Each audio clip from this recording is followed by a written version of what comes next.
Olá, seja muito bem-vindo ao canal Estudando Química com essa que vos fala, professora Ellen Mendonça. No vídeo de hoje, vamos resolver as atividades da semana 5 do Plano de Estudo Tutorado do segundo ano, volume 4. E o tema é Equilíbrio Químico em Soluções Aquosas. Vamos lá?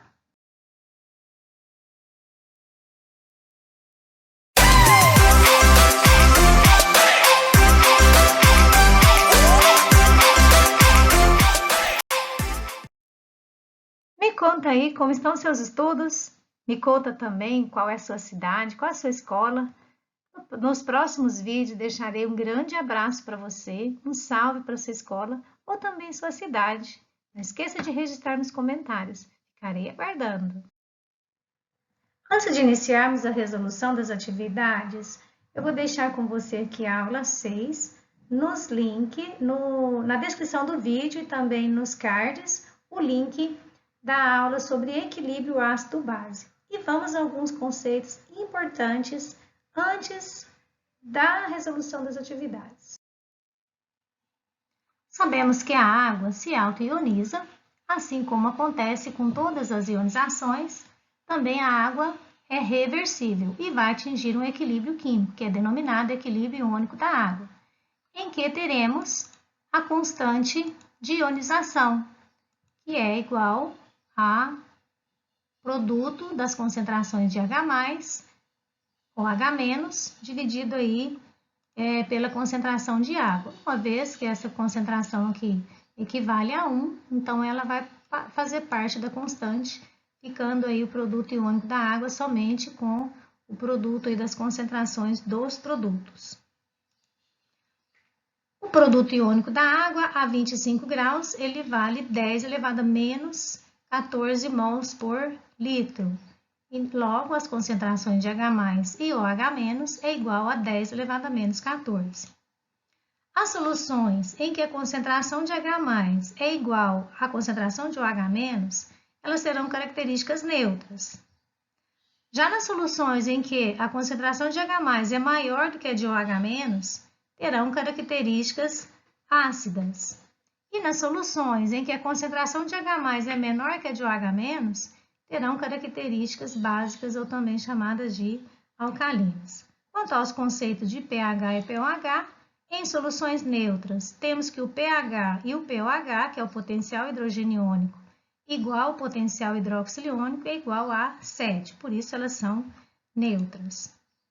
Em soluções ácidas, teremos pH menor que 7, ou seja, o potencial hidrogênio iônico é menor que 7, e o potencial hidróxido iônico é maior que 7. Nas soluções básicas, teremos o pH maior que 7 e o pOH menor que 7. Lembrando aí que a soma de pH e pOH é igual a 14. Atividade 1. Escreva a expressão da constante de acidez para ácidos e da expressão da constante de basicidade para as bases relacionadas a seguir. Letra A. Temos o hidróxido de amônio, que é o NaOH.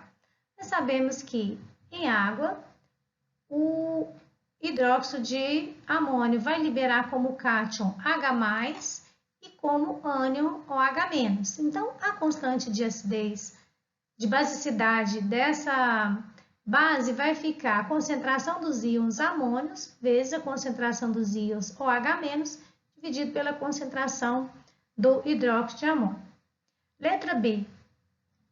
BaOH2, que é o hidróxido de bário. Temos novamente uma base, então em água vai dissociar em íons H+, e em íons OH-, então nós teremos aqui a dissociação em duas etapas, como nós temos duas hidroxilas, então vai liberar como cátion o Ba+2 e duas hidroxilas.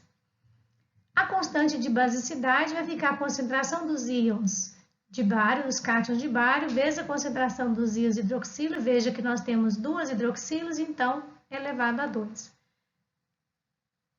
Dividido pela concentração do hidróxido de bário.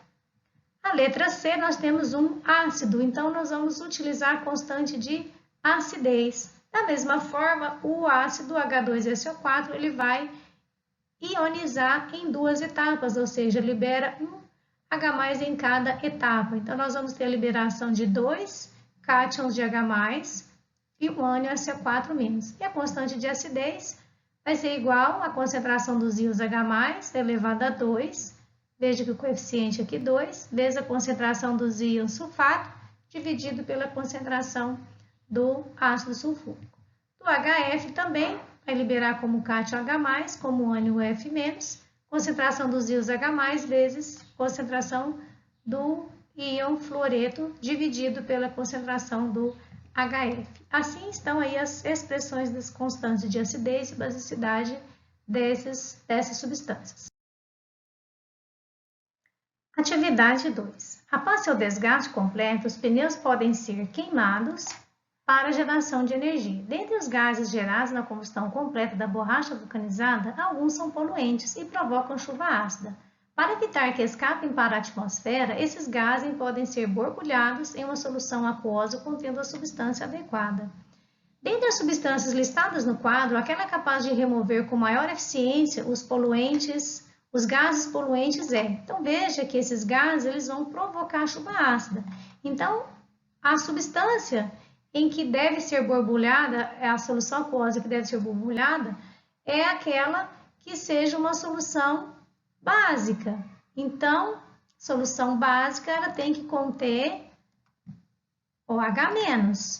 Então, veja que nós temos que procurar entre essas substâncias aqui do quadro uma solução que seja básica, que tenha a presença de OH-. Então, a primeira, o fenol, veja que ela tem aqui H3 ou mais. H3 ou mais é o mesmo que H+, que corresponde a uma substância ácida.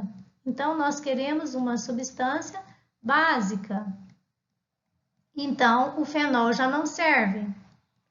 Depois nós temos a piridina. A piridina tem hidroxila. Bom, pode ser uma possibilidade. Vamos, então, eliminar as possibilidades que são soluções ácidas. Temos aqui, novamente, no hidrogênio sulfato de potássio, a presença do H3 ou mais. Então, nesse caso, ele também vai ser uma substância ácida. Então, também, hidrogênio sulfato de potássio também não serve. Então, ele é uma substância que vai liberar aqui H+. Então, não serve. Então, já eliminamos o fenol, já eliminamos o hidrogênio sulfato de potássio. Então, nós temos aqui 3 substâncias que liberam OH-. O que nós devemos fazer agora? Qual das 3 será? Vamos, então, pela constante de equilíbrio. O que nós sabemos? Que a substância que libera OH- como produto da reação, aquela que terá maior força para neutralizar a ação dos gases, já que nós temos 3 substâncias que liberam OH-, que são soluções básicas. Então, aquela que apresentar a maior constante de equilíbrio. Então, dentre essas 3, a que apresenta maior constante de equilíbrio é o hidrogênio fosfato de potássio, que está representado aí na letra D, porque a sua constante de equilíbrio é maior, ok? Atividade 3. Para a obtenção do valor da constante de equilíbrio para o sistema numa dada temperatura, no caso o ácido acético formando íons acetato e o cátion H+, fornece os seguintes dados: concentração molar inicial do ácido acético, concentração do ânion acetato, concentração molar do H+, temperatura do sistema. O levantamento do valor da constante de equilíbrio requer apenas os dados fornecidos. Nós sabemos que a temperatura ela altera o equilíbrio, mas nós não precisamos da temperatura para calcular a constante de equilíbrio. Então, o item 4 não vai servir. Então, nós já podemos eliminar aqui todos os itens que apresentam a alternativa 4. Então, já chegamos aí numa possibilidade de resposta que é 1 e 2. Então, vamos ver o que acontece.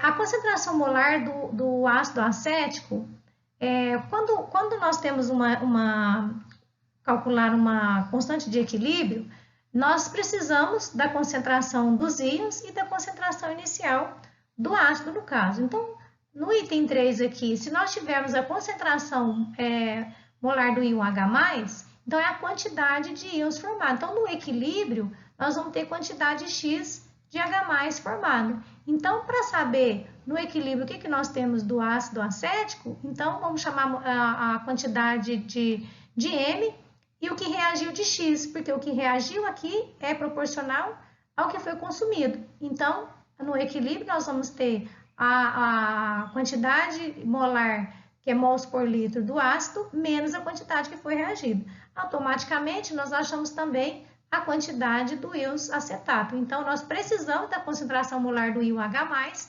para fazer a constante de equilíbrio. A concentração molar do ânion, automaticamente, você vai calcular ela também a partir da quantidade de mols formado H+. Então, nós não precisamos da concentração molar do ânion acetato. E a concentração molar inicial do ácido acético é isso que eu acabei de falar com vocês, ou seja, a quantidade de mols por litro menos o que reagiu é o que forma de íons H+. Então, para a gente calcular a constante de acidez nesse caso, nós vamos calcular aqui constante da acidez igual a concentração dos íons H+, que nesse caso nós chamamos aqui de X, então daria aqui constante de acidez X ao quadrado, e dividido pela concentração do ácido acético, que no caso aqui é a concentração inicial menos o que foi reagido.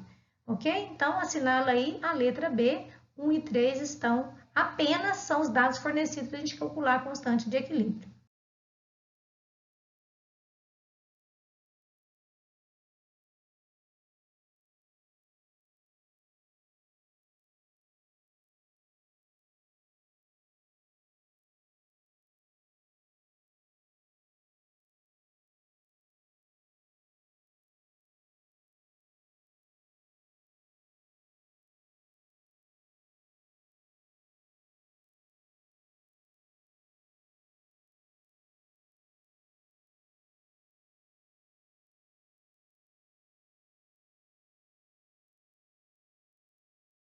Calcule a concentração de íons H+ em uma solução aquosa 0,40 mols por litro de H2S. Dado constante de ionização do H2S, constante 1, 1 vezes 10 elevado a menos 7, e a constante 2, 1,3 vezes 10 elevado a menos 3.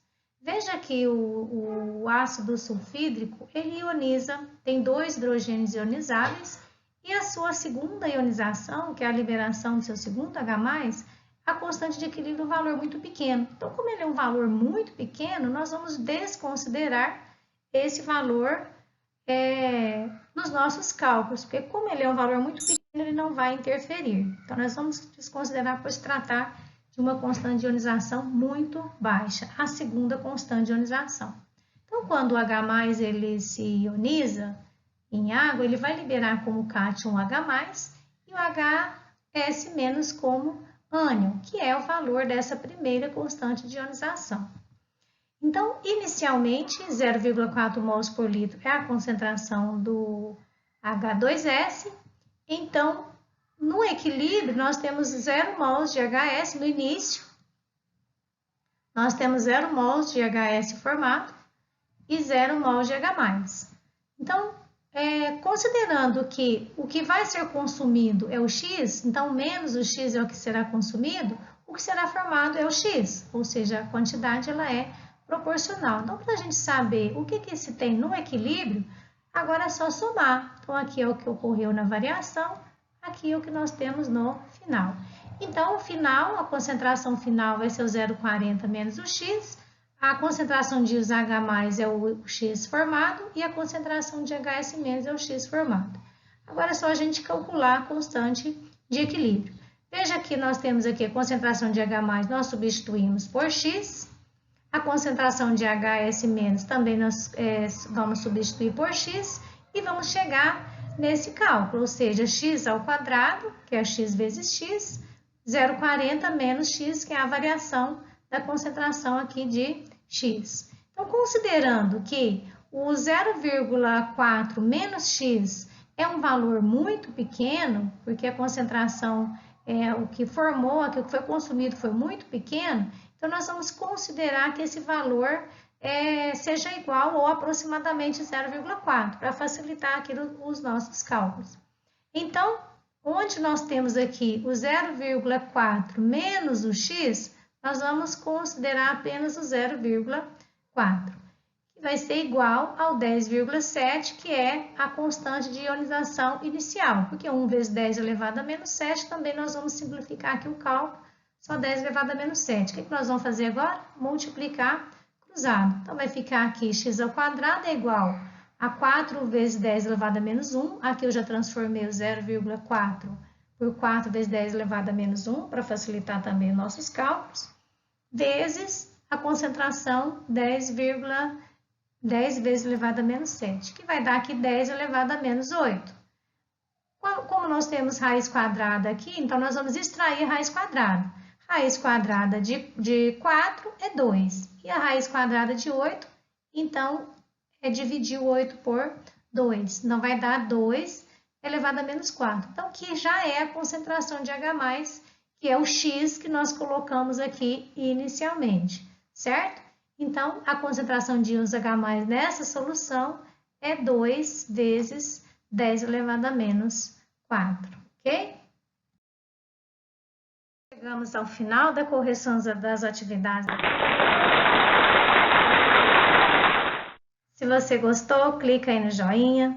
Registre também, registre sua dúvida. E vou para o grande abraço de hoje, que é para você que assistiu a aula até o final, já está em reta final de PET volume 4. Até o próximo vídeo, até a próxima semana. Fique com Deus.